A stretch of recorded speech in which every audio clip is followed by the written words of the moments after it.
की नीति निर्देश सिद्धांत। राज्य की नीति निर्देश सिद्धांत का वर्णन संविधान के भाग 4 में अनुच्छेद 36 से 51 तक है। 36 से 51 तक किया गया है। इसकी प्रेरणा आयरलैंड के संविधान से मिलती है। इसकी प्रेरणा आयरलैंड के संविधान से मिलती है। इसे न्यायालय द्वारा लागू नहीं किया जा सकता। इसे न्यायालय द्वारा लागू नहीं किया जा सकता, यानी इसे वैधानिक शक्ति प्राप्त नहीं है। यानी इसे वैधानिक शक्ति प्राप्त नहीं है, किंतु फिर भी इस भाग में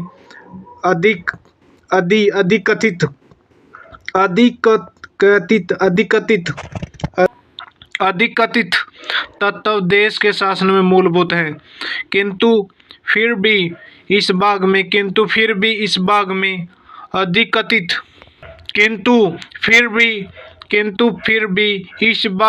अधिकथित तत्व देश के शासन में मूलभूत हैं और विधि बनाने में इन तत्वों को लागू करना राज्य का कर्तव्य होगा। यानी कि भारतीय संविधान के अनुसार राज्य का नीति निर्देश तत्व शासन के लिए आधारभूत है। यानी कि भारतीय संविधान के अनुसार राज्य का नीति निर्देश तत्व शासन के लिए आधारभूत है। भारत के संविधान में कल्याणकारी राज्य की संकल्पना का समावेश राज्य की नीति निर्देश तत्वों में किया गया है। भारत के संविधान में कल्याणकारी राज्य की संकल्पना का समावेश राज्य की नीति निर्देश तत्वों में किया गया है। कल्याणकारी राज्य का उद्देश्य सामाजिक और आर्थिक प्रजातंत्र की स्थापना करना होता है। यानी कि सामाजिक और आर्थिक प्रजातंत्र की स्थापना के उद्देश्य से ही संविधान में नीति निर्देश तत्वों को शामिल किया गया है। भारत सरकार अधिनियम 1935 में अंतर्विष्ट भारत सरकार अधिनियम 1935 में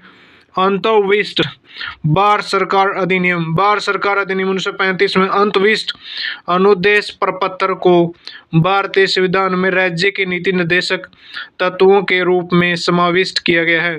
यह प्रपत्र 1935 के अधिनियम के तहत ब्रिटिश सरकार द्वारा भारत के गवर्नर जनरल और प्रांतों के गवर्नरों को जारी किया जाता था। राज्य के नीति निर्देश सिद्धांत निम्नलिखित हैं। अनुच्छेद 38 राज्य लोक कल्याण की अभिवृद्धि के लिए सामाजिक व्यवस्था बनाएगा। अनुच्छेद 38 राज्य लोक कल्याण की अभिवृद्धि के लिए सामाजिक व्यवस्था बनाएगा, जिसे नागरिक को सामाजिक, आर्थिक एवं राजनीतिक न्याय मिलेगा। अनुच्छेद 38 क्या कह है? अनुच्छेद 38 क्या कहता है?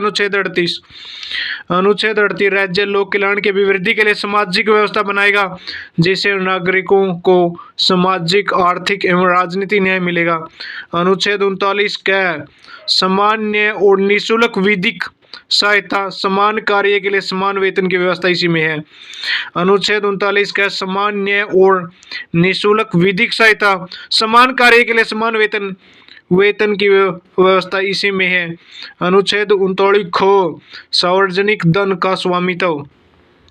अनुच्छेद 39 ख सार्वजनिक धन का स्वामित्व तथा नियंत्रण इसी प्रकार करना ताकि सार्वजनिक हित का संरक्षण साधन हो सके। अनुच्छेद 39 ग धन का समान वितरण। अनुच्छेद 39 ग धन का समान वितरण। अनुच्छेद 40 ग्राम पंचायतों का संगठन। अनुच्छेद 40 ग्राम पंचायतों का संगठन। अनुच्छेद 41 कुछ देशों में काम, शिक्षा और लोक सहायता पाने का अधिकार। अनुच्छेद 41 कुछ देशों में काम, शिक्षा और लोक सहायता पाने का अधिकार। अनुच्छेद 41 कुछ देशों में काम, शिक्षा और लोक सहायता पाने का अधिकार। अनुच्छेद 41 क्या कहता है? अनुच्छेद 41 कुछ देशों में काम, शिक्षा और लोक सहायता पाने का अधिकार। अनुच्छेद 41 कुछ देशों में काम, शिक्षा और लोक सहायता पाने का अधिकार 15 अगस्त 1995 से प्रभाव में आया। राष्ट्रीय सामाजिक कार्यक्रम भारतीय संविधान के अनुच्छेद 41 के प्रावधानों की पूर्ति करता है। इसका उद्देश्य गरीबों को सामाजिक सहायता उपलब्ध कराना है। वर्तमान में इसमें 5 योजनाएं शामिल है। नंबर 1 इंदिरा गांधी राष्ट्रीय वृद्धावस्था पेंशन योजना। नंबर 2 इंदिरा गांधी राष्ट्रीय विधवा पेंशन योजना। नंबर 3 इंदिरा गांधी राष्ट्रीय विकलांगता पेंशन योजना। नंबर 4 राष्ट्रीय परिवार लाभ योजना। नंबर 5 अन्नपूर्णा योजना। अनुच्छेद 42 काम की न्याय संगत और मानोचित दशाओं का तथा परिस्थिति सहायता का उपबंध बैनदबंद। अनुच्छेद 42 काम की न्याय संगत और मानोचित दशाओं का तथा परिस्थिति सहायता को बंद। अनुच्छेद 42 काम की न्याय संगत और मानोचित दशाओं का तथा परिस्थिति सहायता को बंद। अनुच्छेद 42 काम की न्याय संगत और मानोचित दशाओं का तथा परिस्थिति सहायता को बंद। अनुच्छेद 42 काम की न्याय संगत और मानोचित दशाओं का तथा परिस्थिति सहायता को बंद। अनुच्छेद 42 काम की न्याय संगत और मानोचित दशाओं का तथा परिस्थिति सहायता को अनुबंध। अनुच्छेद 42 काम की न्याय संगत और मानोचित दशाओं का तथा परिस्थिति सहायता का उपबंध। अनुच्छेद 43 कर्म कारकों के लिए निर्वाह मजदूरी। अनुच्छेद 43 क्या है? कर्म कारकों के लिए निर्वाचन मजदूरी एवं कुटीर उद्योग को प्रोत्साहन। अनुच्छेद 43 कर्म कारकों के लिए निर्वाचन मजदूरी एवं कुटीर उद्योगों को प्रोत्साहन। अनुच्छेद 43 कर्म कारकों के लिए निर्वाचन मजदूरी एवं कुटीर उद्योग को प्रोत्साहन। अनुच्छेद 44 नागरिकों के लिए एक समान सिविल संहिता। अनुच्छेद 44 नागरिकों के लिए एक समान सिविल संहिता। अनुच्छेद 46 अनुसूचित जातियों, अनुसूचित जनजातियों और अन्य दुर्बल वर्गों के शिक्षा और आर्थिक संबंधी हितों की अभिवृद्धि। अनुच्छेद 47 पोषाहार स्तर, जीवन स्तर को ऊंचा करने तथा लोक स्वास्थ्य का सुधार करने का राज्य कर्तव्य है। अनुच्छेद 47 पोषाहार स्तर, जीवन स्तर को ऊंचा करने। अनुच्छेद 47 हो गया। अनुच्छेद 47 पोषाहार स्तर, जीवन स्तर को ऊंचा करने तथा लोक स्वास्थ्य का सुधार करने का राज्य कर्तव्य है। अनुच्छेद 47 क्या कहते हैं? अनुच्छेद 47 पोषाहार स्तर, जीवन स्तर को ऊंचा करने तथा लोक स्वास्थ्य का सुधार करने का राज्य कर्तव्य है। अनुच्छेद 47 पोषाहार स्तर, जीवन स्तर को ऊंचा करने तथा लोक स्वास्थ्य का सुधार करने का राज्य कर्तव्य है। अनुच्छेद 47 पोषाहार स्तर, जीवन स्तर को ऊंचा करने तथा लोक स्वास्थ्य का सुधार करने का राज्य कर्तव्य है। अनुच्छेद 48 कृषि एवं पशुपालन का संगठन। अनुच्छेद 48 का पर्यावरण का संरक्षण एवं संवर्धन और वन एवं वन्य जीवों की रक्षा। अनुच्छेद 49 राष्ट्रीय महत्व के स्मारकों, स्थानों और वस्तुओं का संरक्षण। अनुच्छेद 50 कार्यपालिका एवं न्यायपालिका का प्रतिकरण। अनुच्छेद 50 कार्यपालिका एवं न्यायपालिका का प्रतिकरण। 51 अनुच्छेद 51 क्या कहता है? अंतर्राष्ट्रीय शांति और सुरक्षा की अभिवृद्धि। अनुच्छेद 51 अंतर्राष्ट्रीय शांति और सुरक्षा की अभिवृद्धि।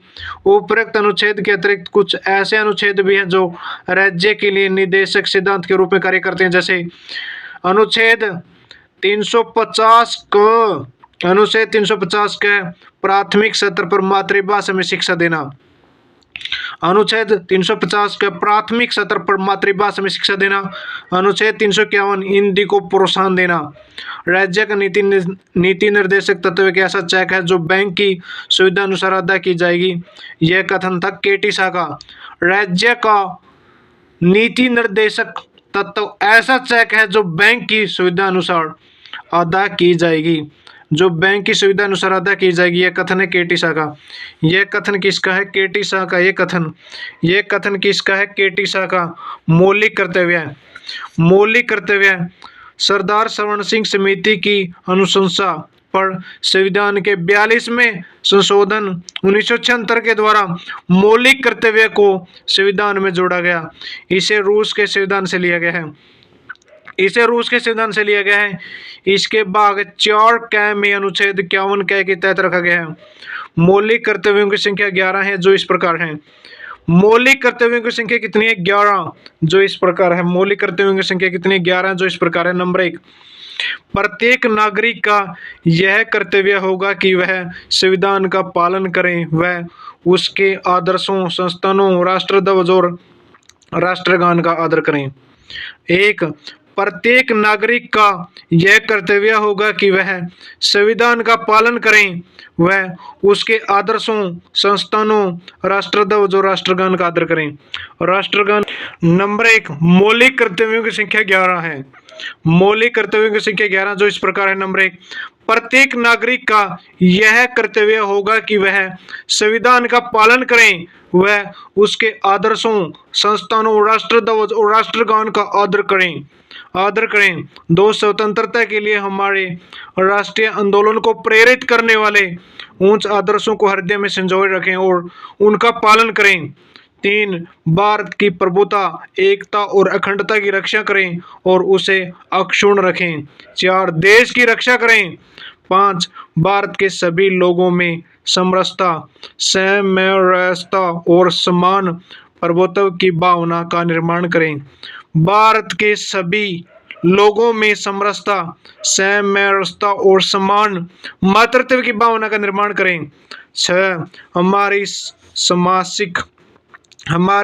सामाजिक संस्कृति की गौरवशाली परंपरा का महत्व समझें और उसका परिरक्षण करें।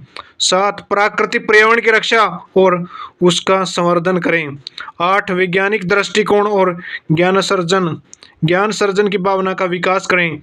9, सार्वजनिक संपत्ति को सुरक्षित रखें। 10, व्यक्तिगत व सामूहिक गतिविधियों के सभी क्षेत्रों में उत्कर्ष की ओर बढ़ने का सतत प्रयास करें। 11, माता पिता या संरक्षक द्वारा 6 से 14 वर्ष के बच्चों हेतु प्राथमिक शिक्षा प्रदान करना। 86 संविधान संशोधन। 86 संविधान संशोधन हो गया। 86 संविधान संशोधन। मौलिक कर्तव्यों की संख्या 11 है। मौलिक कर्तव्यों की संख्या कितनी? 11, जो इस प्रकार है। प्रत्येक नागरिक का यह कर्तव्य होगा कि वह संविधान का पालन करें, वह उसके आदर्शों, संस्थानों, राष्ट्रध्वज और राष्ट्रगान का आदर करें। 2, स्वतंत्रता के लिए हमारे राष्ट्रीय आंदोलन को प्रेरित करने वाले उच्च आदर्शों को हृदय में संजोए रखें और उनका पालन करें। 3, भारत की प्रभुता, एकता और अखंडता की रक्षा करें और उसे अक्षुण्ण रखें। 4, देश की रक्षा करें। 5, भारत के सभी लोगों में समरसता और समान मातृत्व की भावना का निर्माण करें। 6, हमारी सामाजिक संस्कृति की गौरवशाली परंपरा का महत्व समझे और उसका परिरक्षण करें। 7, प्राकृतिक पर्यावरण की रक्षा और उसका संवर्धन करें। 8, वैज्ञानिक दृष्टिकोण, ज्ञान सर्जन की भावना का विकास करें। 9, सार्वजनिक संपत्ति को सुरक्षित रखें। 10, व्यक्तिगत एवं सामूहिक गतिविधियों के सभी क्षेत्रों में उत्कर्ष की ओर बढ़ने का सतत प्रयास करें। 11, माता पिता या संरक्षक द्वारा 6 से 14 वर्ष के बच्चे हैं तो प्राथमिक शिक्षा प्रदान करना। 86 संविधान संशोधन है। 86 संविधान संशोधन है। मतलब मौलिक कर्तव्य, सरदार सवर्ण सिंह समिति की अनुशंसा पर संविधान के 42वें संशोधन अधिनियम 1976 के द्वारा मौलिक कर्तव्यों को संविधान में जोड़ा गया। इसे रूस के संविधान से लिया गया है। इसे भाग 4 क में अनुच्छेद 51 क के तहत रखा गया है। 51 क के तहत रखा गया इसको। 51 क के तहत किसके? मौलिक कर्तव्यों की संख्या 11 है, जो इस प्रकार है। मौलिक कर्तव्यों की संख्या कितनी है? 11 है, जो इस प्रकार है। मौलिक कर्तव्यों की संख्या 11 है, जो इस अनुच्छेद 1 यह घोषणा करता है कि भारत राज्यों का संघ है। भारत किसका है? राज्यों का संघ है भारत। यह उद्घोषणा करता है कि भारत राज्यों का संघ है। भारत किसका? राज्यों का संघ।